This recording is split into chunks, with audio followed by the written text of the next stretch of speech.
Ginuwine, Differences. My whole life has changed. Since you came in, I knew back then you were that special one. I'm so in love, so deep in love. You make my life complete. You are so sweet. No one competes. Glad you came into my life. You blind me with your love. With you, I have no sight. You open me. I'm wide open. And I'm doing things I never do. But I feel so good. Why it takes so long for me finding you? This is my story, and I'm telling you, it's not fiction. It's surely a fact. Without you right here having my back, I really don't know just where I'd be at.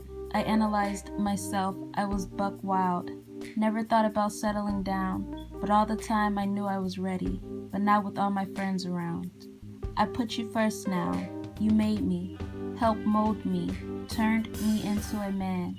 I'm so responsible, and I owe it all to you. God has blessed me. He was good to me when He sent you. I'm so happy. Come and share my world. I'm addicted to your love. Okay, so that was the song by Ginuwine, and it is called Differences. So there was this article that I found in my last video. If you haven't seen it, go watch it. Like, share, comment, and subscribe as well. But I found this source where it said that Differences by Ginuwine was about his and Aaliyah's relationship. So it's definitely possible. I just want to get it out the way that I 100% believe this. And there's a few lyrics in this song that reminds me of some of Aaliyah's songs, like I'm doing things I never do. So in Aaliyah's song, Erica Kane, she said, she'll make you change like you never believe. And Ginuwine's lyric in his song says, I'm doing things I never do.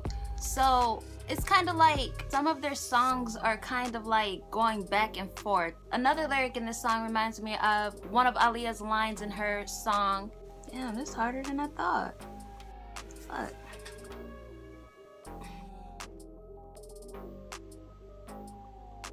Mine is, turn me into a man. I'm so responsible. I'm sure we've all heard Aaliyah's Are You That Somebody? So I'm sure we all heard Aaliyah's Are You That Somebody? And one of her lyrics were, are you responsible?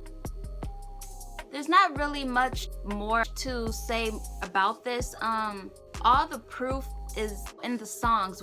I mean, it's quite obvious. Honestly, Differences, I've never heard that before. I'm just reading the lyrics for the first time.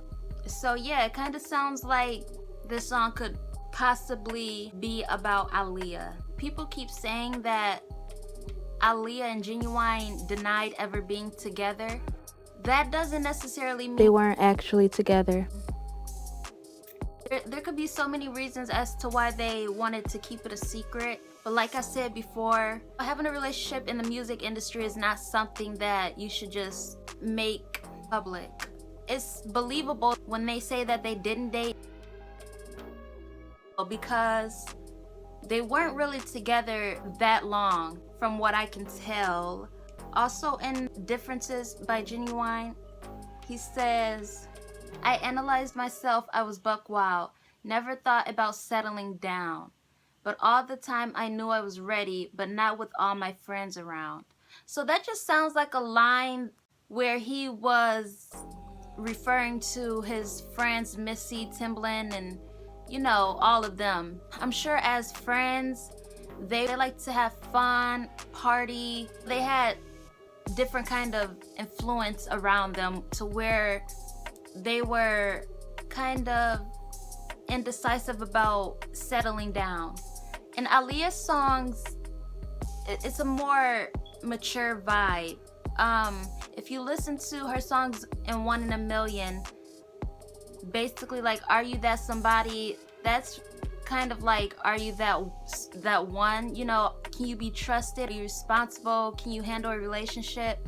That's basically what that song is about. What else songs are on her 1 in a Million album?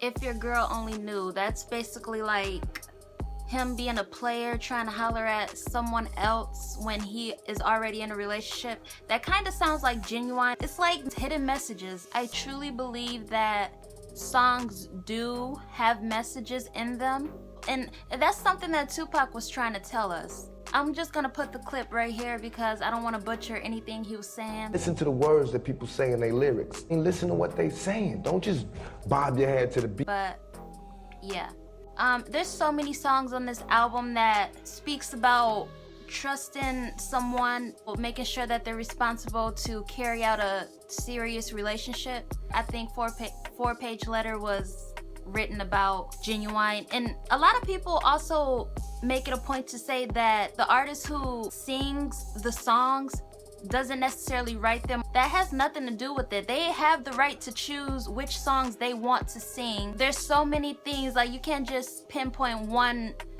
possible reason and not look at the others. Aaliyah chose her music wisely. If she didn't like it, she would say, no, I don't, want this. That went for movies as well. She turned down a lot of movie opportunities, but a lot of their songs are based on their relationships. Okay, so I looked up Ginuwine's album. As I'm looking at his songs, they're kind of giving me Aaliyah vibes, basically. So, of course, Differences is on this album, which is supposedly about their relationship that they had. There's another one called Tribute to a Woman. Okay, so yeah, Differences was recorded 2000 and 2001. In 2001 is sadly when Aaliyah lost her life. So it would only make sense why he has a song called Tribute to a Woman. Kind of sounds like that is for Aaliyah, People tell me to come with the proof. This is proof. I mean, if this is not enough for you, then I don't know, like you're just in denial for some odd reason. But this is all the proof you need. I think that they had their differences, and he was a player and she wanted to settle down. She was looking for a responsible guy who was trustworthy, basically. But at the same time, they were very young, so that's probably why they were indecisive about settling down with one another. Aaliyah was looking for a serious relationship. That's all she knew, given the fact that her mom groomed her for, older men with money. But a lot of the people that Aaliyah hung out with were always older than her by some years. Yeah, given the fact that her mom groomed her to look for men who had money, older men who had money, she started looking for that at a young age because she was groomed to do that, And like I said, if you listen to Final Warning, that song is like the #1 song that spills all the beans. I mean, and it's funny because Aaliyah and Ginuwine are on that song together. And because they're on the song together, people are going to be like, oh, so if, he's hurting her, why would she hop on a track with him? Like I said, Aaliyah was a peacemaker. Like the source said, after they called quits on their relationship, he still had very strong feelings for her. I 100% believe that is true. That Aaliyah was very mature, so I'm sure her maturity rubbed off on Others. If you're still in denial about Aaliyah and Ginuwine, then I really don't know what else to say. I guess that's just your opinion. It will always be your opinion. This is just my opinion and what I believe. So, yeah. You guys let me know what you think about this song by Ginuwine and if it's really about Aaliyah or not. Please like, comment, share, and subscribe, and I will see you in my next video. Bye.